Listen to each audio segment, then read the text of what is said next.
bendiga, amados hermanos. Otra vez estamos reunidos acá con otro estudio bíblico para iniciar, es decir, para iniciar otra lección. En este momento, pues sería el estudio bíblico número 19, que lleva por tema la práctica de la verdadera religión. Y la base bíblica se encuentra en el libro de Miqueas, capítulo 6, los versos del 1 al 8. El pensamiento central dice, la verdadera religión se evidencia practicando la justicia, amando la misericordia y manteniéndose humilde ante Dios. Texto áureo, oh hombre, Él te ha declarado lo que es bueno. ¿Y qué pide Jehová de ti? Solamente hacer justicia y amar misericordia y humillarte ante tu Dios. Eso está en Miqueas 6:8, que es uno de los versos, bueno, el último de los versos que vamos a estar tratando. La enseñanza dice, la tendencia humana es a divorciar la religión de la ética personal, pero el llamado de Dios es una relación justa con Él y el prójimo. Y bueno, antes de empezar, pues vamos a hacer una pequeña oración. Dios de amor y de misericordia, gracias Señor por este día, gracias Señor por tu cuidado, por tu protección, gracias por tu benevolencia, por tu maravilla, Señor, por todas las cosas, Señor, que tú nos das. Señor, te pido por mis hermanos donde quiera que se encuentren, que Padre Celestial, tú los sigas protegiendo y cuidando, Señor, y supliendo sus necesidades. Y en este momento, Señor, te pedimos una vez más, Señor, que tú sigas, Señor, ampliando, Señor, abriendo nuestro entendimiento, Señor, para que podamos, Señor, asimilar, Señor, la enseñanza de tu palabra y que edifique nuestras vidas de manera que la podamos poner por obra. Señor, eso yo te lo pido en el dulce y poderoso nombre de Jesús. Amén. Y como dijera, ¿verdad? El tema de la lección es la práctica de la verdadera religión. Y estamos en el libro de Miqueas, capítulo 6. Y lo primero que quiero hacer es definir lo que aquí nos dice el escritor del expositor en cuanto a la palabra religión, en cuanto a lo que es la religión. Así que le pido me acompañen a la introducción del expositor y dice, por religión se entiende, en nuestro caso, el conjunto de creencias acerca de Dios y su repercusión en las normas morales que regulan la conducta individual y social, la virtud que nos mueve a dar culto a Dios, comportándonos debidamente y tratando a los demás con deferencia. Miqueas fue contemporáneo de Amós, Oseas e Isaías, y todos ellos coincidieron en haber recalcado la importancia de la justicia esencial y la moralidad que deben acompañar a la religión. Una religión que no produce moralidad y trato justo al prójimo es una religión contraria a la que fue revelada en el Sinaí y continuamente reiterada por los profetas.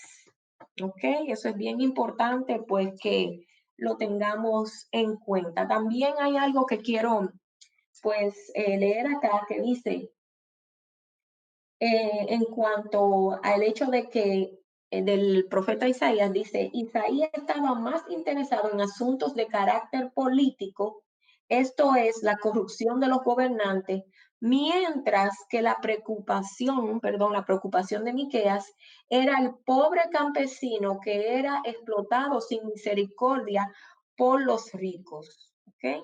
Eso es cuando quisiésemos hacer una comparación entre lo que un profeta y el otro hacían énfasis en cuanto al mensaje, ¿verdad? Y sobre Miqueas poco sabemos, pero su nombre significa ¿quién como Jehová? Era, era de un pueblo llamado, como dice en las escrituras, cuando vamos al capítulo 1, dice de Moreset, ¿ok? Y este pueblo estaba ubicado al sur de Jerusalén. El- la, la historia, ¿verdad? Y los estudiosos nos dicen que él era de este pueblo, pero que él predicó, ¿okay? Que él predicó al pueblo común de Judá y durante los reinados de los reyes Jotán, Acaz y Ezequías, ¿ok? También hay dos referencias, y esto me pareció bien interesante y quiero compartírselo. Hay dos referencias que citan a Miqueas o lo dicho por él, ¿ok? Que citan a Miqueas como profeta o lo que él habló. Una la vemos en el libro de Jeremías, perdón, capítulo 26, los versos 18 y 19, donde unos ancianos se levantaron en defensa del profeta Jeremías, quienes otros deseaban que fuese muerto, ¿verdad? Que deseaban la muerte, deseaban matar a Jeremías, pero unos ancianos se levantaron en defensa de Jeremías y ellos hablan y dicen que en el tiempo de cuando Miqueas le habló al pueblo de Judá y a Ezequías, a él no lo mataron, sino que ellos lo escucharon a él como vocero de parte de Dios. O sea, usando eso como una manera de que ellos se dieran cuenta que lo que trataban de hacer en contra de Jeremías pues estaba mal. La otra referencia la hace el mismo Jesús en el libro de Mateo, ¿verdad? Uno de los evangelios, el primero de los evangelios, en el capítulo 10, los versos 35 y 36, cuando él les dice a sus discípulos que él sería causa de división entre muchos que no le aceptarían. O sea, cuando estamos allí leyendo todo lo que Jesús habla, hay una porción donde él cita las palabras de Miqueas, específicamente cuando Miqueas habla, ok, en el capítulo 7, me parece, que en el capítulo 7 exactamente los versos, eh, para estar exacto, ¿verdad? Le voy a mencionar los versos. Eh, le hace mención acá eh, el verso 6 y 7, los versos 6 y 7 del capítulo 7. O sea que Jesús hace referencia a esa cita. Quería darle la cita con precisión, ¿verdad? Para si así quieren, pues ir pues leer y así hacer una comparación entre ambos libros. ¿Ok? Entonces, el versículo que leímos en el texto áureo, el cual es el del capítulo 6, el verso 8, es el más importante de toda la profecía del libro de Miqueas. Este libro, por quienes se encargan de estudiar, como yo dije anteriormente, los estudiosos, los teólogos, eh, ha sido subdividido en tres partes. La primera parte es, abarca los capítulos 1 y 2, ¿ok? Esos primeros dos capítulos. Y allí donde Dios empieza haciendo como una reprensión, ¿verdad? Reprensión de los pecados del pueblo, les avisa de los juicios que le vendría a Israel y a Judá. Y vemos un ay de lamentación por parte del profeta debido a la destrucción que se avecinaba. La segunda parte, ¿ok? En la que se divide este libro, abarcan desde los capítulos 3 al 5. Y hay un anuncio del castigo que recibirían los falsos profetas. Habla además de la gloria del reino mesiánico, o sea, o el milenio, y la redención futura y final de Israel. Es decir, no se refiere única y exclusivamente a los acontecimientos históricos que pasaron tiempo después de esta profecía, sino que el profeta se eleva a un nivel profético escatológico. ¿Ok? Y hablamos anteriormente en una de las lecciones que escatológico o escatología significa evento futuro, ¿verdad? Entonces, la tercera parte, obviamente, de este libro vienen siendo los capítulos 6 y 7, los últimos capítulos, que contienen un mensaje de denuncia de parte de Dios contra su pueblo, la respuesta dada por el pueblo, una segunda acusación por parte de Dios, y luego una segunda respuesta por parte de Israel y finalmente la promesa de bendiciones futuras para el pueblo de Israel. Entonces, de esta tercera parte, que abarcan los capítulos 6 y 7, vamos a estar tratando el capítulo 6, como le dije anteriormente, ese específicamente, que es el que concierne, perdón, a esta lección. Entonces vamos a leer los versos que tienen que ver con esta lección a partir del 1 al 3. Y leamos, dice, oíd ahora lo que dice Jehová, levanta, contiende contra los montes y oigan los collados tu voz. Oíd, montes y fuertes cimientos de la tierra, el pleito de Jehová, porque Jehová tiene pleito con su pueblo y altercará con Israel. Pueblo mío, ¿qué te he hecho o en qué te he molestado? Responde contra mí. Lo primero que yo deseo que veamos es que hay tres palabras y una de ellas se repite dos veces que hacen entender que hay una terrible queja de parte de Dios hacia su pueblo. Y estas son contiende, pleito y altercará. Estas tres palabras, de la cual pleito, la vemos que se menciona dos veces en el verso número 2, el verso 2. Estas tres denotan un enfrentamiento serio. Aquí básicamente podemos decir que Dios abre una especie de asamblea judicial donde quiere que su pueblo se ponga a cuentas con él. ¿Okay? Lo segundo es y que es bien relevante, es que conozcamos que en este libro, la palabra, en el libro de Miqueas, la palabra oír, ¿ok? Se repite considerablemente. Y solamente en estos versos, del 1 hasta el 8, que vamos a estar tratando en esta lección, la podemos ver también dos veces, ¿ok? Demostrándonos la seriedad de lo que Dios deseaba tratar con ellos. De la misma manera que si recordamos la expresión, ¿verdad? Que Jesús en el Nuevo Testamento, perdón, decía muchas veces, el que tenga oídos, perdón, que oiga, ¿verdad? Si vemos esa expresión y hacemos comparación con esta palabra de oír en el libro de Miqueas, siempre vamos a entender que es algo bien serio lo que Dios desea que se escuche y que se tenga en cuenta, ¿verdad? Lo que se va a decir.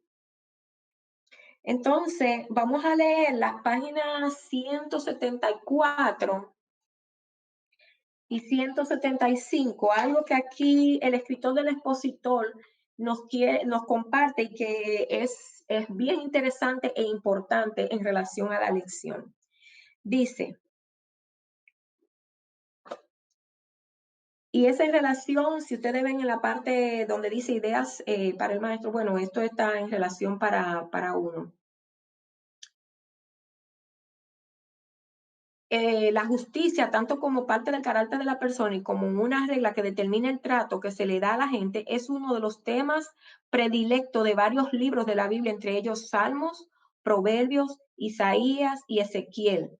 En Salmos se usa la palabra justicia 84 veces, en Proverbios 37 veces, en Isaías 54 veces y en Ezequiel 22 veces.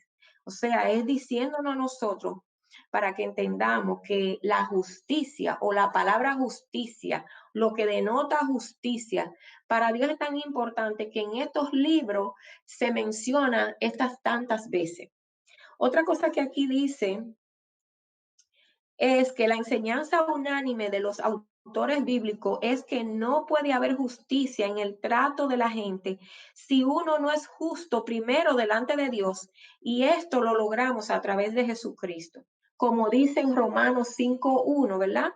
Solamente podemos dar lo que tenemos y lo que somos, ¿ok? Entonces, también hay algo bien interesante en la página 175 en relación a los versos que leímos. Y es que dice Los delitos acumulados en contra del pueblo se habían diversificado y multiplicado. Por un lado estaban quienes habían abandonado completamente a Dios, abrazando las religiones cananeas, y por el otro, los que practicaban el culto a Jehová mezclado con el culto a Baal y Moloch. Sincretismo que les hacía sentirse amparados. Había una mezcla, cosa que Dios no aprobaba y era una abominación terrible, ¿verdad?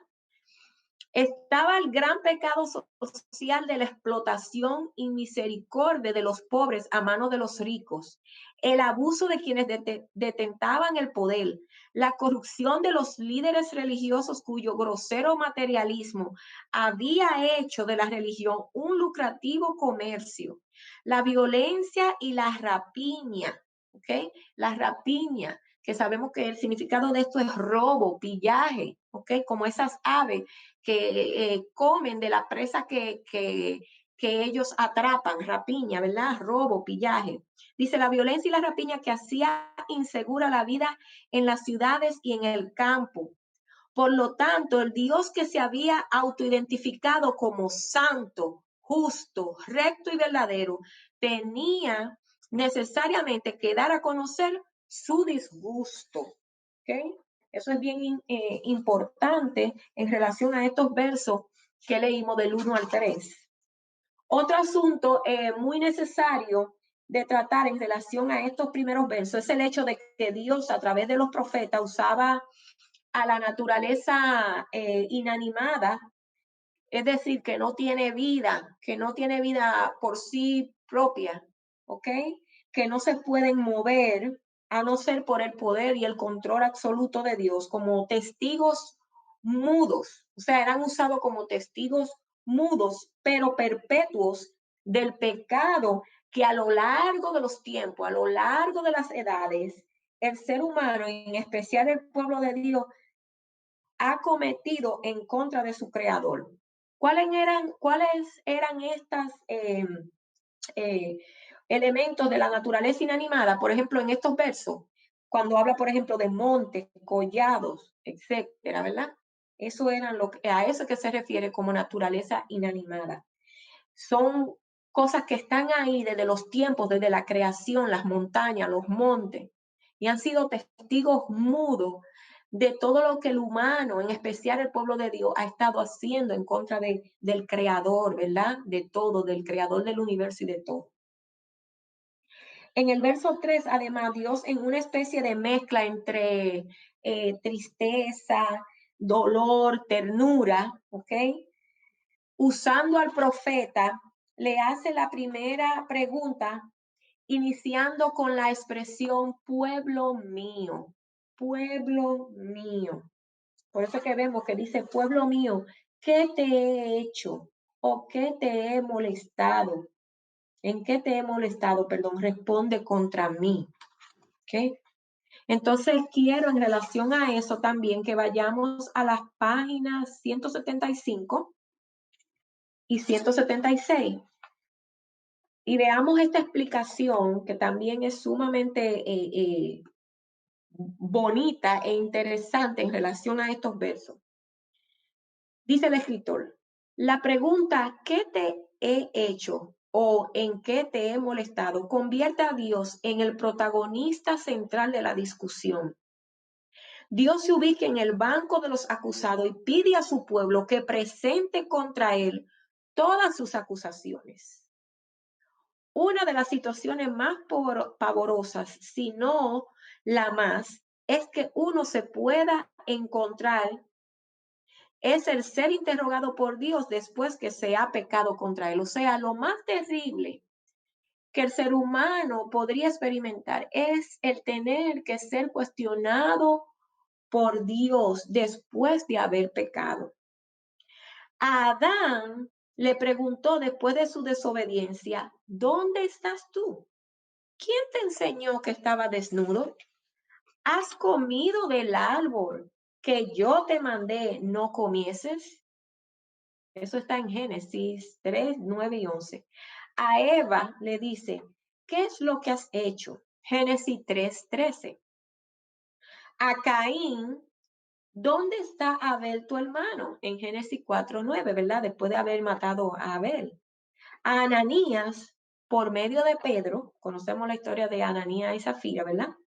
¿Por qué llenó Satanás tu corazón para que mintieses al Espíritu Santo y sustrajeses del precio de la heredad? ¿Por qué pusiste esto en tu corazón? Eso lo vemos en el libro de Hechos 5, los versos 3 y 4. ¿Ok?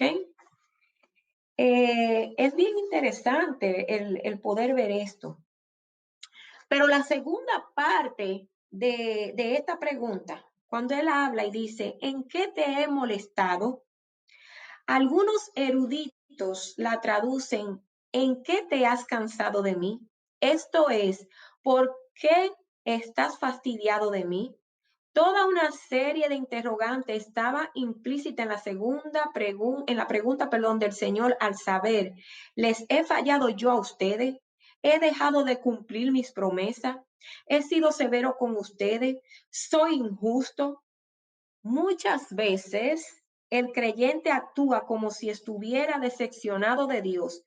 Esa fue la razón que motivó a Josué decirle al pueblo, y si mal os parece Jehová, ¿recuerdan lo que decía en Josué 24:15?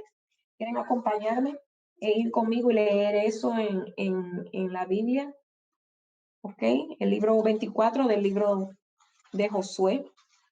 Yo sé que muchos de nosotros nos recordamos de eso, ¿verdad?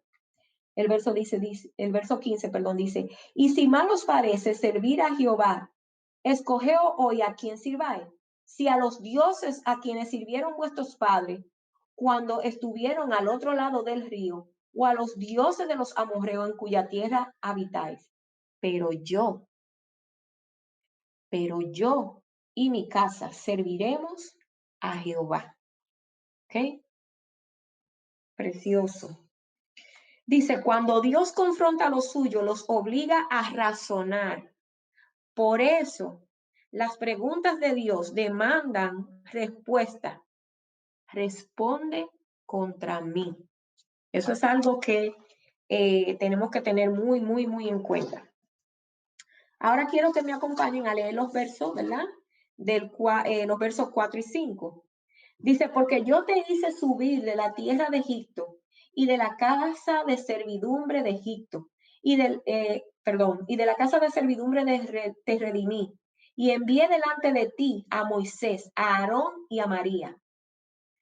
Pueblo mío, acuérdate ahora, ¿qué aconsejó Balac, rey de Moab? ¿Y qué le respondió Balaam, hijo de Beor, desde Sitín hasta Gilgal, para que conozcas la justicia de Jehová? Entonces, en estos versos, Dios, luego de cuestionarles, les trae a la memoria todo el cuidado de Él, que Él había tenido para con ellos, desde siempre. Empieza hablándole específicamente de cuando los sacó de Egipto, que esto fue un rescate. Les dio a Moisés como libertador y legislador.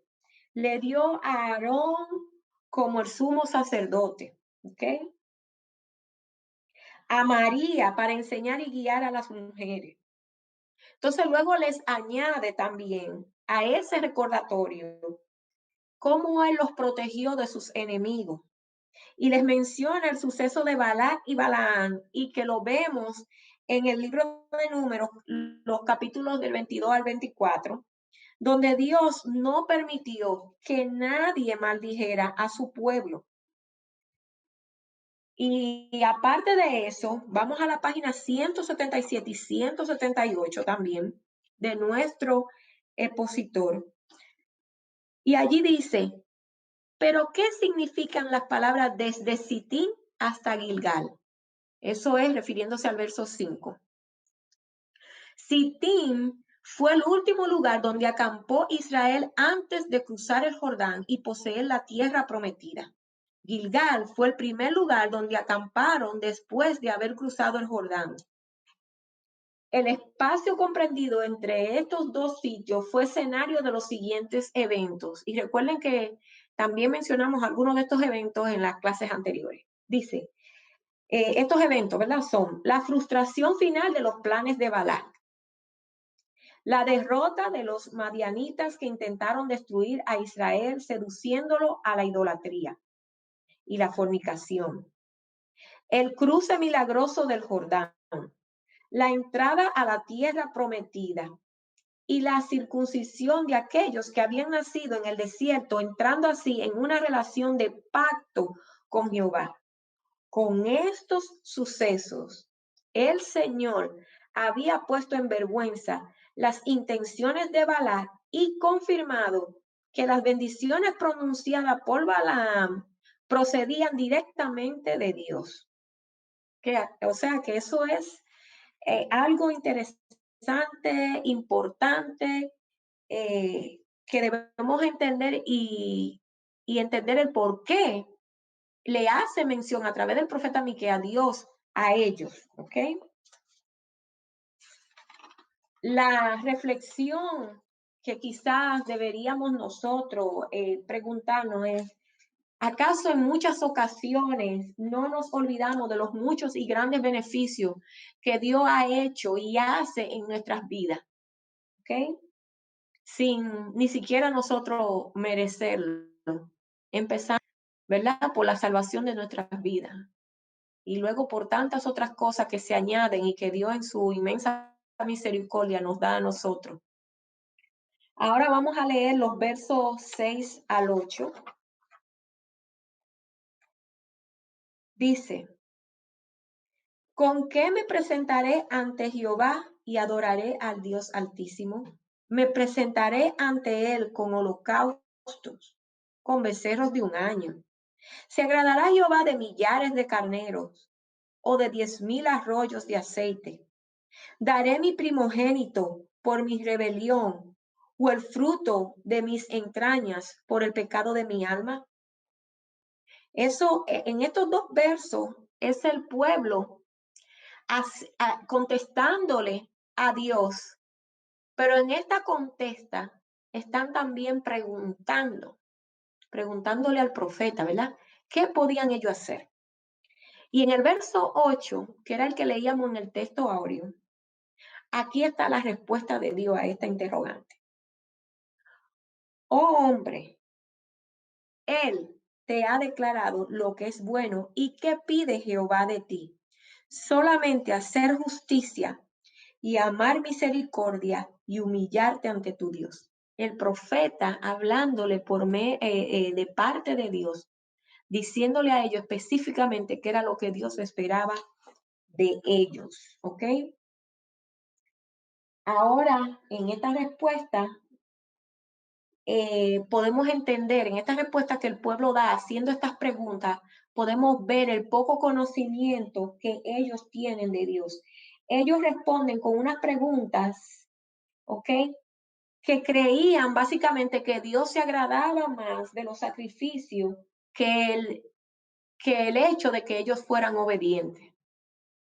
Es como si ellos se quisieran congraciar con Dios por medio de los ritos y ceremonias, que solamente habían sido básicamente instituidos como un símbolo de lo que Dios realmente deseaba que ellos hicieran. ¿Ok? Era tan horrible la influencia de los pueblos idólatras en el pueblo de Dios, que ellos hasta mencionan un acto que estaba prohibido en la ley con la pena de muerte, y esto eran los sacrificios humanos. Por eso es que vemos en el verso 7 que ellos dicen, daré mi primogénito por mi rebelión o el fruto de mis entrañas por el pecado de mi alma. ¿Okay?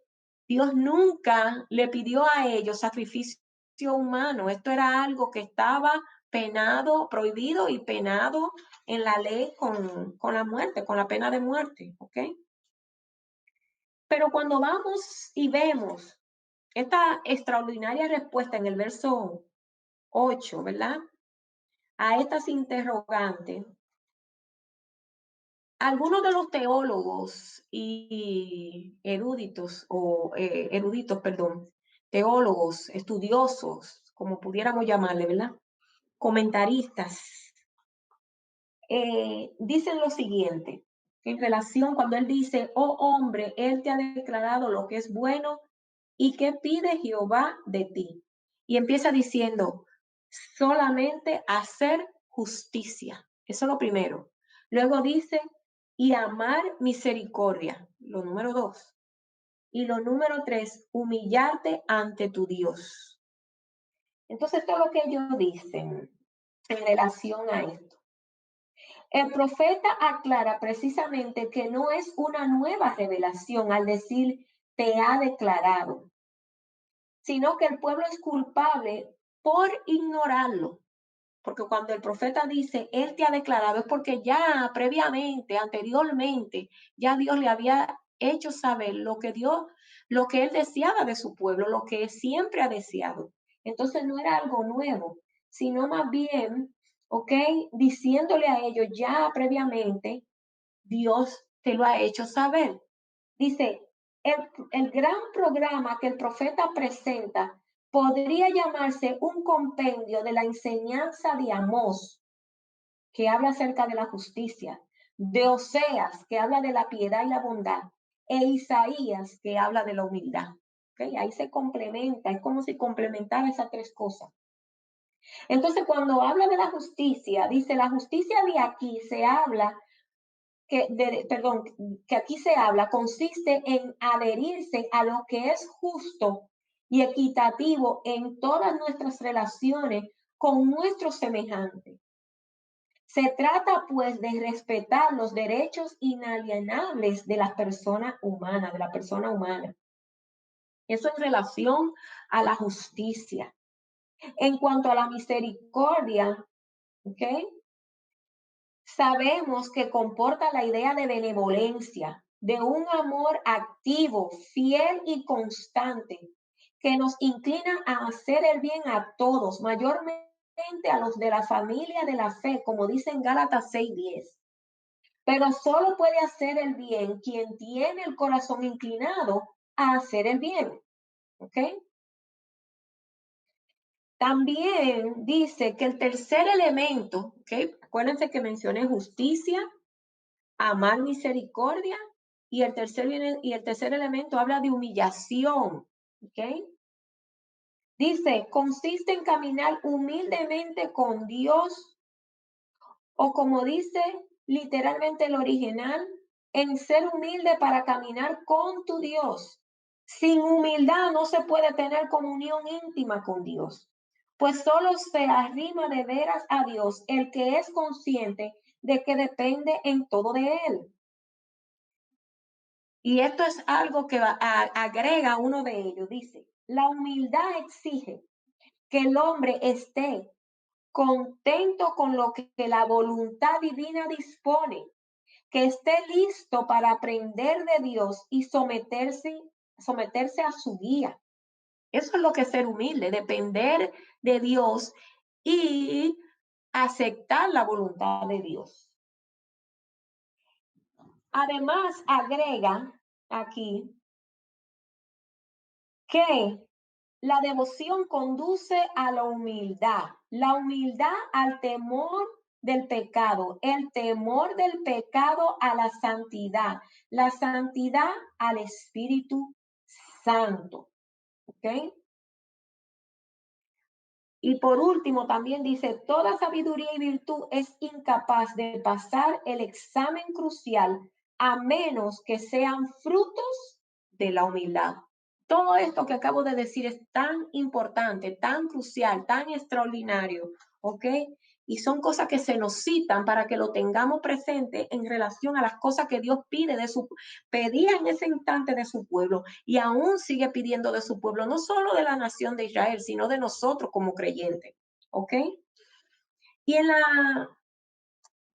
la parte final o en el resumen que podemos ver, ¿ok? En la página, en la página 180, quiero leerles lo que dice aquí. ¿Cómo podemos resumir en breves palabras nuestra lección? Y esto es lo que dice. Siendo justos interna y externamente, amando la misericordia como uno de los valores más grandes de la vida y manteniendo un estado de humillación constante delante de Dios, no olvidando que estas virtudes provienen de una relación viva y directa con nuestro Señor y Salvador Jesucristo, quien encarna la perfecta justicia de Dios.